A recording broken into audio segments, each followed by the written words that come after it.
Before we embark on this incredible journey together, I have a small, heartfelt request. Please subscribe to my channel, give this video a like. It costs you nothing but means the world to me. And let me know in the comments which beautiful corner of the world you're watching from. Your support truly makes a difference. I've decided not to settle, I said quietly into the phone, staring at the manuscript pages scattered across my kitchen table. Dr. Marcus Brennan's voice turned ice cold on the other end. Sarah, you need to think very carefully about what you're doing. This could destroy both our careers. My career? I almost laughed. You mean the career you've been mining for material without my knowledge for 3 years? That's not what happened, and you know it. But I did know what happened. The email I'd accidentally received that morning, meant for his publisher, contained detailed notes about my panic attacks, my childhood trauma, even the exact words I'd used to describe my father's abandonment. All of it packaged as fiction in his upcoming novel, Broken Wings, a psychological thriller. The worst part? He'd changed just enough details to make it legally defensible while keeping every raw, intimate truth I'd shared during our sessions. Sarah, are you still there?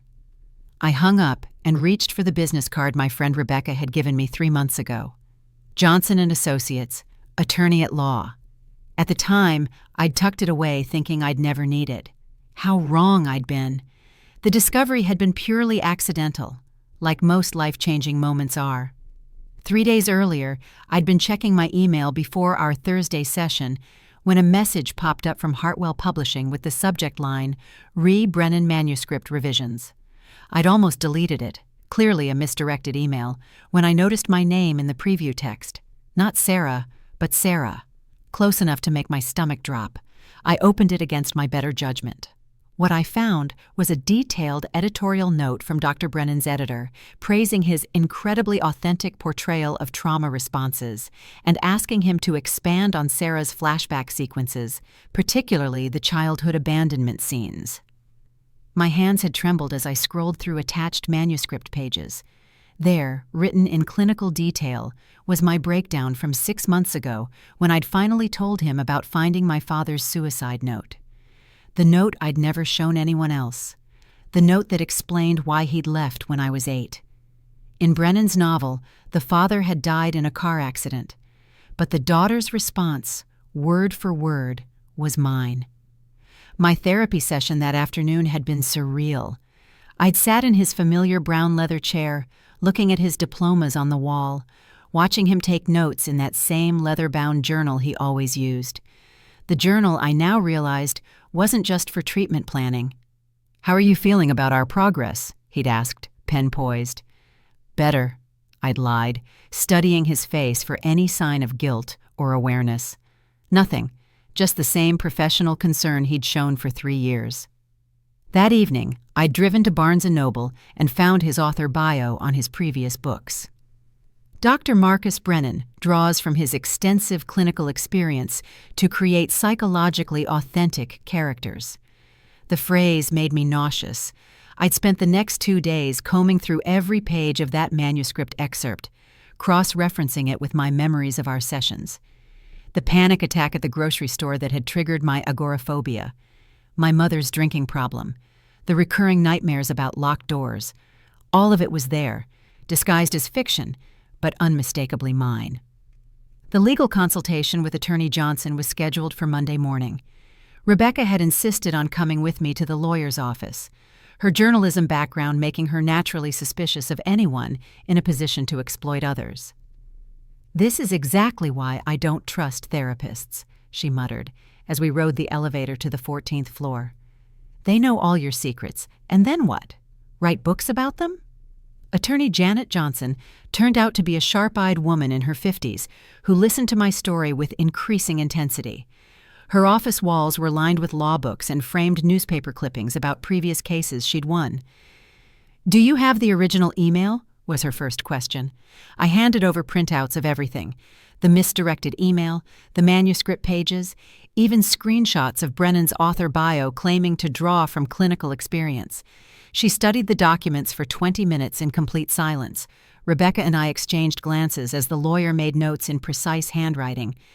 "This is quite clear-cut," Johnson finally said, "but also quite complex. Your therapist has violated multiple professional ethics standards, potentially broken confidentiality laws, and committed what could be considered intellectual property theft." "Intellectual property?" I asked.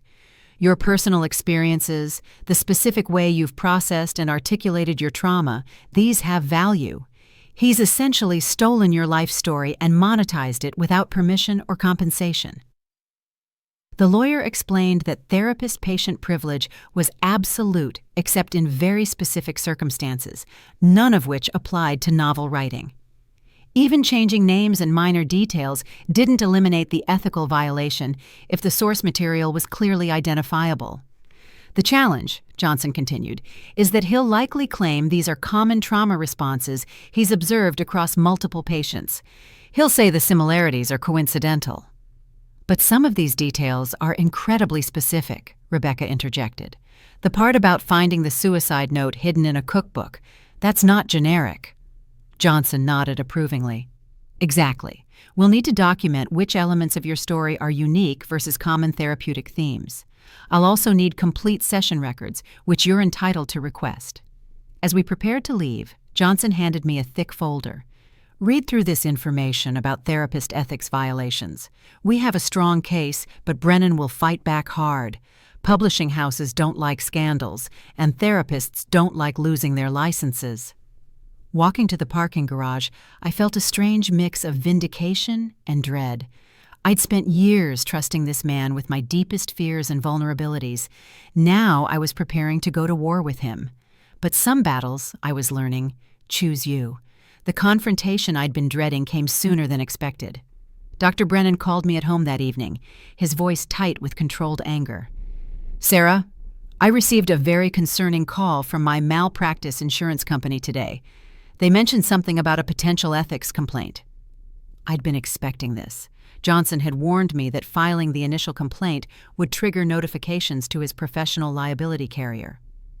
"I thought we should discuss the situation like adults," I said, keeping my voice steady. "You used my personal trauma as material for your novel without consent." "That's absolutely not what happened." His tone shifted into the same calm, therapeutic voice he'd used during our sessions. "Fiction draws inspiration from many sources. Any similarities you perceive are coincidental." "Coincidental?" I felt my anger building. "You used the exact words I spoke about finding my father's note. You described my panic attacks in clinical detail. You even included my recurring nightmare about being trapped in my childhood closet." A long pause. When he spoke again, the therapeutic mask had slipped. "Sarah, you're clearly experiencing some kind of paranoid episode. This is concerning behavior that suggests you need immediate professional help." The gaslighting was so blatant, it almost made me laugh. Almost. "I have copies of your manuscript, Marcus. I have the editorial notes discussing my specific trauma responses. I have evidence." "What you have," he said coldly, "is a very expensive legal battle you can't win. Do you have any idea what I spend on legal fees each year? What my malpractice insurance covers?" The threat was clear. He was counting on me being too intimidated or too broke to fight back. "I guess we'll find out," I said, and hung up. My hands were shaking, but not from fear, from fury. That night, I called my sister Emma in Portland. We'd grown closer since our father's death, bonding over shared memories and mutual therapy experiences. "He's trying to intimidate you," she said after I explained the situation. "That's what narcissistic people do when they're caught. They attack." I keep wondering if I'm overreacting. Maybe he's right that these are just common trauma responses. "Sarah, stop. You told me about that recurring closet nightmare when we were kids. It's specific to you, to what Dad did when he locked you in there during his drinking episodes. That's not generic trauma material." Her validation meant everything. I'd spent so many years doubting my own perceptions that having someone confirm my reality felt like oxygen after being underwater. "What are you going to do?" Emma asked. "I'm going to make him face consequences for what he did." For the first time in days, I felt completely certain. Johnson's strategy became clear during our second meeting a week later. "We're not just filing an ethics complaint. she explained, spreading documents across her conference table. "We're pursuing a civil lawsuit for breach of fiduciary duty, invasion of privacy, and copyright infringement." "Copyright?" I asked. "Your personal narrative, the specific way you've articulated your experiences, has creative value. He's essentially plagiarized your life story." The paperwork was daunting. Detailed affidavits describing each therapy session where I'd shared information that later appeared in his manuscript. Timestamps comparing when I'd disclosed specific details versus when he'd written corresponding scenes. "The strongest piece of evidence," Johnson said, "is this editorial note where his publisher specifically praises the authentic trauma responses and asks him to expand on scenes that are clearly lifted from your sessions." Rebecca had been researching Brennan's background and discovered he'd published 4 previous novels, all described as drawing from his clinical experience. "He's been doing this for years," she reported, "using his patients as research subjects without their knowledge." This revelation made me wonder how many other people had unwittingly contributed to his literary success, how many vulnerable individuals had shared their deepest pain only to see it monetized as entertainment. Johnson filed the initial complaint with the state licensing board on a Tuesday morning. By Thursday, Brennan's attorney had contacted our office requesting a meeting. "He wants to settle," Johnson informed me over the phone. "That tells me he knows he's in serious trouble." The settlement meeting was scheduled for the following Monday at Johnson's office. Brennan would be there with his lawyer and insurance representative. I spent the weekend practicing what I wanted to say, imagining different scenarios. Part of me wanted to scream at him, to make him understand the depth of his betrayal. But another part just wanted acknowledgement, some recognition that what he'd done was wrong. Sunday night, I sat in my kitchen rereading pages from his manuscript. The character he'd created based on me was described as fragile but resilient, broken but determined to heal. Reading my own trauma, filtered through his clinical lens, felt like watching someone else wear my skin. My phone buzzed with a text from Emma. "Whatever happens tomorrow, I'm proud of you for fighting back." I looked at myself in the kitchen window's reflection. 34 years old, finally learning to protect myself instead of just surviving. Tomorrow would determine whether that lesson came with a price I could afford to pay. The settlement meeting felt like a bizarre therapy session where I was finally allowed to confront my therapist. Brennan sat across from me at Johnson's conference table, looking smaller than I remembered. His expensive suit and perfectly styled hair couldn't disguise the defeat in his shoulders. His attorney, a sharp-dressed woman named Patricia Wells, did most of the talking. "My client is prepared to offer a settlement of $50,000 in exchange for complete confidentiality and withdrawal of all complaints," Wells began. Johnson didn't even look up from her notes. "That's insulting. We're seeking actual damages, punitive damages, and legal fees. Your client has built his entire literary career on exploiting patients." "That's a serious accusation without evidence," Wells replied. "We have evidence," I said quietly, speaking directly to Brennan for the first time. "I have the manuscript. I have the editorial notes.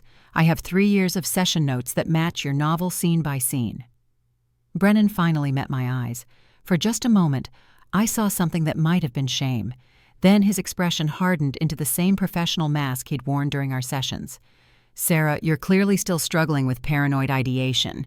This lawsuit is likely another manifestation of your underlying trust issues." The audacity took my breath away. Even now, even caught red-handed, he was trying to gaslight me into believing I was mentally unstable. Johnson's voice cut through my shock. "Dr. Brennan, we have documented evidence that you violated patient confidentiality, breached your fiduciary duty, and potentially committed fraud. Your attempts to pathologize my client's legitimate concerns only strengthen our case." "This is a witch hunt," Wells interjected. "Fiction writers draw inspiration from many sources. Any similarities are coincidental." "Coincidental?" I pulled out the printed pages I'd highlighted in yellow. "He used the exact phrase I coined to describe my panic attacks, drowning in open air. That's not a clinical term. It's my personal metaphor that I created during a particularly difficult session." I watched Brennan's face as I continued reading specific passages. Each quote seemed to hit him like a physical blow. He knew exactly which sessions I was referencing. Furthermore, Johnson added, we've identified at least 6 other patients whose experiences appear in Dr. Brennan's previous novels. We're prepared to contact them as well. This was news to me, but I watched Wells and Brennan exchange alarmed glances. Apparently, Johnson's investigation had uncovered a pattern of exploitation spanning years. "What do you want?" Brennan asked quietly, his therapeutic voice finally replaced with something human. "I want you to acknowledge what you did. I want compensation for the emotional distress and violation of trust, and I want assurance that this never happens to anyone else." The room fell silent except for the sound of Wells whispering urgently to her client. Finally, Brennan looked directly at me. "I never intended for you to be hurt by this." It wasn't an apology, but it was the closest thing to admission I was likely to get. The final settlement negotiations took 3 more weeks and several heated phone calls between attorneys. In the end, Brennan agreed to pay $200,000 in damages, undergo additional ethics training, and submit to monitoring by the state licensing board for 2 years. Most importantly, he had to include a disclaimer in his novel, acknowledging that it was based on real patient experiences used without consent. "It's not perfect," Johnson explained, as we reviewed the final agreement. "But it sets a precedent. Other therapists will think twice before exploiting their patients' stories." The money felt almost irrelevant compared to the vindication. For years, I'd questioned my own perceptions and blamed myself for not healing fast enough. Discovering that my therapist had been viewing me as source material rather than a human being in need of help explained so much about why I'd never felt truly seen or understood in his office. "What will you do now?" Johnson asked as I signed the settlement papers. "Find a new therapist," I said, only half joking, "one who isn't also a novelist." The check arrived 2 weeks later via certified mail. $200,000, more money than I'd ever seen at once, payment for 3 years of violated trust and emotional exploitation. I deposited it into a special account I'd opened specifically for this purpose. Most of it would go toward trauma therapy with a specialist who came highly recommended by the ethics board. Someone who understood the unique violation of having your healing process turned into entertainment. But I kept some aside for something else entirely. The first draft of my own book took 4 months to write. Not a novel, but a memoir about the experience of discovering that my therapist had stolen my story. I called it Borrowed Pain: How My Therapist Turned My Trauma into His Bestseller. Writing it felt like reclaiming something that had been taken from me. Every page was an act of rebellion against the man who tried to convince me that my perceptions were symptoms of mental illness. Rebecca helped me edit it, and Johnson connected me with a literary agent who specialized in whistleblower memoirs. The publishing world, it turned out, was fascinated by stories of professional betrayal. "This is exactly the kind of book that sparks important conversations," my agent explained during our first phone call. "Mental health professionals have enormous power over vulnerable people. Your story illuminates how that power can be abused." 3 publishers bid for the rights. I chose the one that committed to donating a portion of proceeds to organizations supporting therapy abuse survivors. The book tour was surreal. Sitting on interview couches, telling my story to radio hosts and podcast audiences, I kept thinking about how Brennan had tried to silence me by claiming I was paranoid. "How did you find the courage to fight back?" was the most common question I received. "I realized that my story belonged to me," I always answered, "and I wasn't going to let someone else profit from my pain without my permission." The book became a modest bestseller and generated dozens of emails from people who suspected their own therapists of similar violations. I started a support group for therapy abuse survivors, meeting monthly in the community room at my local library. Brennan's novel, meanwhile, flopped spectacularly. The disclaimer about using patient experiences without consent generated so much negative publicity that bookstores refused to stock it. His publisher dropped him, and according to professional gossip, several former patients had filed their own complaints with the licensing board. Sometimes justice comes slowly, but it does come. The most unexpected consequence of going public with my story was hearing from Brennan's other victims. They found me through social media, through my publisher, through word of mouth in therapy circles. Women mostly, though 2 men also reached out. All of them had recognized elements of their own stories in Brennan's previous novels. "I thought I was imagining it," one woman told me during a phone call, but he described my eating disorder recovery in such specific detail, even the metaphor I'd used about hunger being like an angry voice in my head. Another had seen her childhood sexual abuse story transformed into a subplot in his second novel. He changed the ages and the relationship to the abuser, but the emotional journey was mine word for word. The pattern was clear. Brennan had been systematically mining his patients' most vulnerable moments for literary material, convinced that changing surface details protected him legally and ethically. Johnson helped 3 of them file their own complaints. The licensing board launched a formal investigation that extended beyond individual cases to examine Brennan's entire practice methodology. He kept detailed narrative notes, one investigator explained to me, far more detailed than necessary for treatment purposes, almost like he was documenting stories rather than symptoms. 6 months after my book was published, the licensing board suspended Brennan's practice pending a full hearing. His malpractice insurance company settled with 4 additional patients rather than risk a public trial. The support group had grown to 12 regular members. We met twice monthly now, once for emotional support and once to discuss practical matters like finding ethical therapists and recognizing red flags in therapeutic relationships. "The hardest part," shared Maria, whose anxiety disorder had been fictionally reimagined in Brennan's 3rd novel, "was learning to trust my own perceptions again. He'd made me feel like questioning him was a symptom of my mental illness." That resonated with everyone in the group. Gaslighting seemed to be Brennan's primary defense mechanism when patients came too close to discovering his exploitation. "I keep wondering how long this had been going on," said David, who'd found elements of his military PTSD treatment in Brennan's debut novel. "How many people never realized they'd been used?" The licensing board's final report, released 18 months after my initial complaint, revealed that Brennan had been incorporating patient material into his writing for nearly a decade.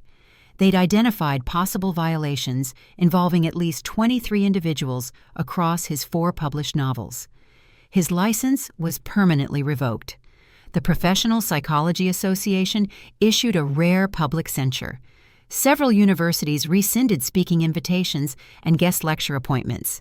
But for me, the real victory wasn't his professional downfall. It was the email I received from a young woman in college who'd read my book.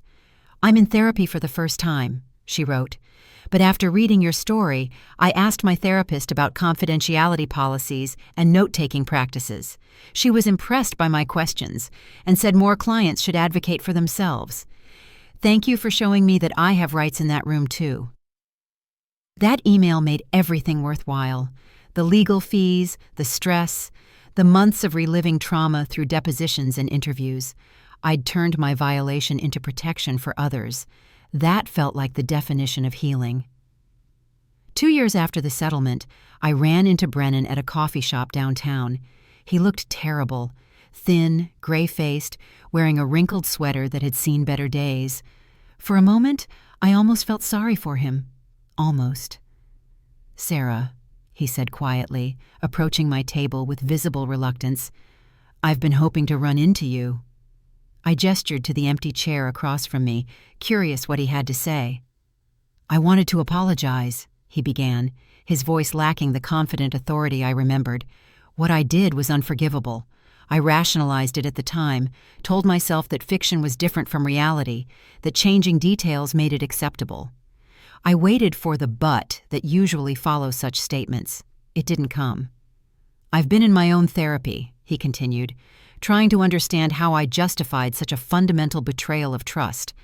My therapist, former therapist I should say, helped me see that I'd developed a kind of professional narcissism. I stopped seeing my patients as people and started seeing them as interesting case studies. Interesting case studies? I repeated, feeling my anger resurface. That's how far I'd fallen from the person I thought I was. I told myself I was helping people heal, but I was really just collecting stories for my own benefit. The conversation felt surreal. This broken man across from me bore little resemblance to the confident professional who'd tried to gaslight me into believing I was paranoid. "I know you'll probably never forgive me," he said, "but I wanted you to know that losing my practice, losing my reputation, losing everything, it made me realize that I'd lost my humanity somewhere along the way." "What are you doing now?" I asked, genuinely curious. "I work at a nonprofit that helps homeless veterans navigate social services. It's grunt work mostly, filling out forms, making phone calls, connecting people with resources.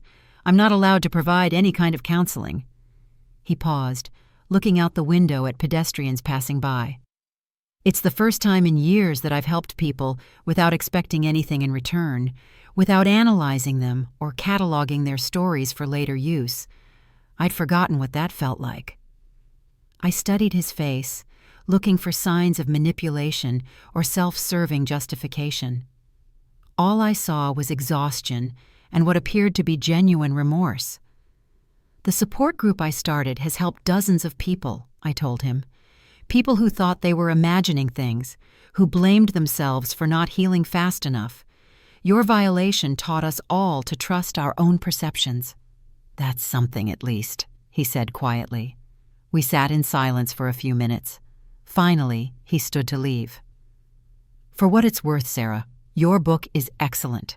You found your voice in spite of what I did, not because of it.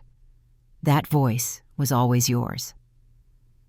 It was the first time he'd acknowledged my strength instead of my vulnerability. After he left, I sat finishing my coffee and thinking about forgiveness.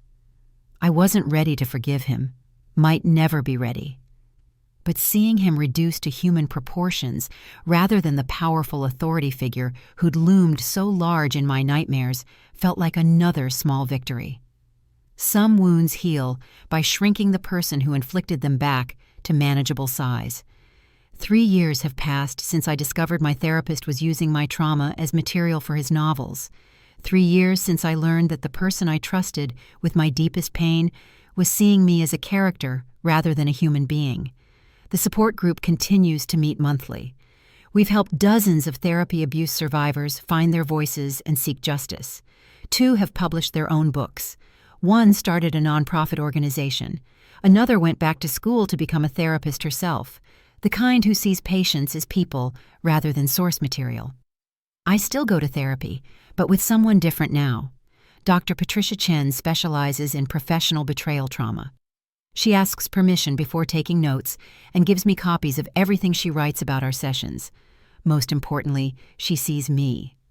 The book continues to generate emails from people who recognize their own experiences with unethical practitioners. Some are therapists themselves, expressing horror at their colleagues' behavior and recommitting to their professional ethics. Others are survivors, grateful to know they weren't imagining things. Last month, I received the most meaningful letter yet. It was from a young psychology student who'd read my book as part of her ethics coursework. "Your story changed how I think about the therapeutic relationship," she wrote. "I'm going into this field to help people heal, not to collect material for my own projects. Thank you for showing me what real advocacy looks like." That letter reminded me why I'd fought back in the first place, not for money or revenge, but for the principle that vulnerable people deserve protection from those who would exploit their trust. Brennan's downfall didn't undo the damage he'd caused, but it sent a clear message to other professionals who might be tempted to blur the lines between helping and exploiting. My story became a cautionary tale that changed conversations in professional psychology circles. The settlement money went toward my own healing and supporting others who'd survived similar violations. Some funded the support group's meeting space and educational materials.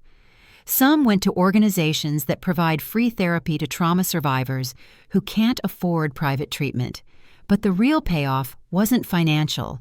It was learning that I had the right to protect myself, that my perceptions were valid, that my story belonged to me. When people ask me what advice I'd give to others who suspect they're being exploited by professionals, I always say the same thing: trust your instincts. If something feels wrong, investigate. Document everything. Find people who will believe you and support you. And remember that your pain has value. Don't let anyone profit from it without your permission. Sometimes the people we trust to help us heal are the ones who need healing themselves. The difference is whether they admit it and do the work, or whether they hide behind professional credentials while exploiting the very vulnerability that brought us to their offices in the first place. My father's abandonment taught me that people leave.